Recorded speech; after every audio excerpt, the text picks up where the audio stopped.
Bonjour. Alors, dans le module qui s'intitule Analyse des pratiques professionnelles pour les 5e PES, le premier cours s'intitule Analyse des pratiques selon Marguerite Alté. Donc, nous allons voir ensemble ce que nous propose Alté pour l'analyse des pratiques professionnelles. Alors, on commence par une définition de Marguerite Alté qui dit « Nous définirons ainsi ce qui fait, selon nous, la spécificité d'un dispositif d'analyse de pratique en formation professionnelle initiale ou continue à partir de quelques constantes caractéristiques qui semblent bien être constitutives d'une véritable démarche d'analyse de pratique en formation d'enseignants. » Alors, en général, que veut dire cette définition? Donc, Alté nous propose un dispositif d'analyse de pratique en formation professionnelle pour la formation d'enseignants. Parce que quand je dis analyse de pratique professionnelle, ça peut être n'importe quelle profession. Enseignement, médecine, juridique, mais elle va insister sur la formation d'enseignants. Alors, pour Alté, l'analyse de pratique est d'abord une démarche finalisée. Finalisée par quoi? D'abord, par la construction du métier, de l'identité professionnelle de l'enseignant au moyen du développement d'une attitude de réflexivité. Ça veut dire que l'enseignant construit son métier. Comment il va le construire?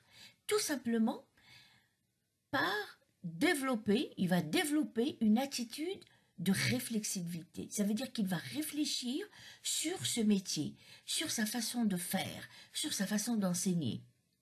Elle dit également que l'analyse des pratiques permet une distanciation instrumentée pour identifier la mise en œuvre de comportements, de compétences en acte. Donc, l'enseignant va avoir une distance par rapport à ses comportements en classe, aux compétences qu'il va installer. Donc, tous les comportements et les compétences qui vont être en action à l'intérieur de la classe. Alors, non seulement il va avoir de la distanciation par rapport au comportement qu'il fait, mais également, il va essayer de comprendre le sens de l'action réalisée dans des situations professionnelles. Donc, il va essayer de comprendre à quoi va servir son action à l'intérieur de sa classe. Mais il ne peut pas le faire tout seul. C'est une démarche de formation menée par des membres d'un groupe de pairs. Donc, parfois, c'est un ensemble d'enseignants qui se questionnent, qui veut trouver des réponses à leurs questionnements. Donc, ils vont réfléchir sur leurs pratiques, mais avec l'appui de professionnels, qu'on appelle aussi formateurs experts de la pratique. Donc, dans le cadre de l'enseignement, ça peut être aussi bien des formateurs experts ou bien des inspecteurs à qui on demande de venir assister à nos cours pour trouver ensemble des solutions à nos problématiques. Donc à partir de là, Alté dit également que l'analyse des pratiques est une démarche groupale. Le mot groupal veut dire en groupe. Alors, elle explique, il s'agit pour un enseignant d'analyser son propre vécu, les actes, les activités qu'il a effectivement mises en œuvre avec des élèves dans une situation de classe ou dans un établissement, et de préférence devant soit une personne, un expert, ou un groupe de pairs, c'est-à-dire un groupe d'enseignants qu'il invite dans sa classe, et ça va lui permettre de présenter son action vécue, parfois d'en donner une lecture, c'est-à-dire qu'il ne va pas faire la classe devant eux, mais il va raconter ce qu'il a fait dans sa classe et quelles sont les difficultés auxquelles il a été confronté. Il va aussi formuler sa perception du processus enseignant-apprendre. Il va dire, voilà que moi, comment je vois, par exemple, ce cours, comment il doit être enseigné et comment l'élève doit apprendre. Donc, il va exprimer son ressenti, ce qu'il sent, ce qu'il ressent. Il va également exprimer ses doutes, ses interrogations devant ses pairs ou l'expert. Alors face à lui va avoir soit l'expert, on a dit, soit le groupe de pairs. Alors ce groupe de pairs qui est en face de lui, ce groupe d'enseignants, va poser des questions. Il va lui poser des questions pour éclaircir certaines choses. Il va également, ce groupe va exprimer ses propres points de vue sur une question d'enseignement ou une question d'apprentissage. Il va également faire des comparaisons avec sa situation proche. C'est-à-dire, il va dire, tiens, toi, tu as enseigné comme ça tel fait éducatif, moi, je l'aurais plutôt enseigné comme cela. Donc, ils vont faire des comparaisons. Ils vont même parfois confronter à leurs propres expériences. Ils vont clarifier des paramètres en jeu pour dire, voilà, explique-nous comment tu es arrivé à ce résultat, comment tu as pensé que c'était mieux ainsi. Donc, ils vont rentrer dans une sorte de questionnement et de réponse entre l'enseignant qui se pose des questions, qui veut comprendre son comportement, son vécu en classe, et eux. Alors, on nous dit, l'analyse de pratique n'est ni une conversation, ni un simple échange autour de pratiques. C'est pas une conversation, ah oui, moi j'aurais fait comme ça, et toi tu as fait comme ça. Non, c'est un véritable questionnement sur le sens de l'action menée collectivement. C'est-à-dire que chacun va apporter une clarification par rapport à une action.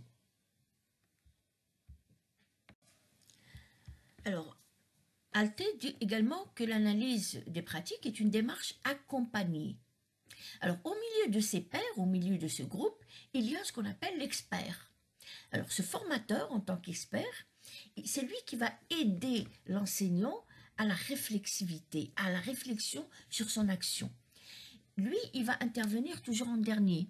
Il va laisser s'exprimer les pairs, il va les écouter, il va écouter leur point de vue, etc. Et ensuite, il va s'exprimer.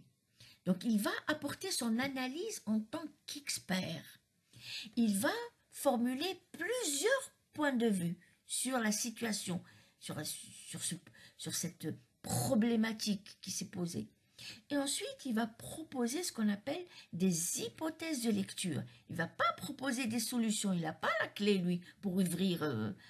Non, il va proposer des hypothèses de lecture pour aider justement l'enseignant à reconstruire justement son action. Il va reconstruire son action de façon à ce que celui-ci puisse dégager une compréhension de l'action, une compréhension de la situation et la rendre claire vis-à-vis si vous voulez, la situation deviendra beaucoup plus claire pour lui et il pourra lui-même peut-être apporter des solutions.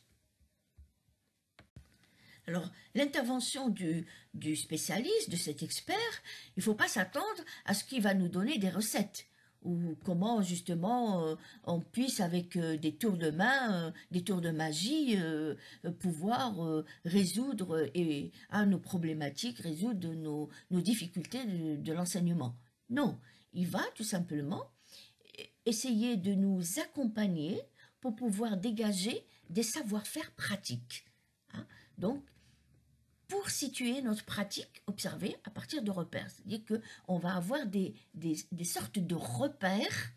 Tout à l'heure, on a parlé d'hypothèses de lecture pour pouvoir solutionner nos actions à l'intérieur de la classe.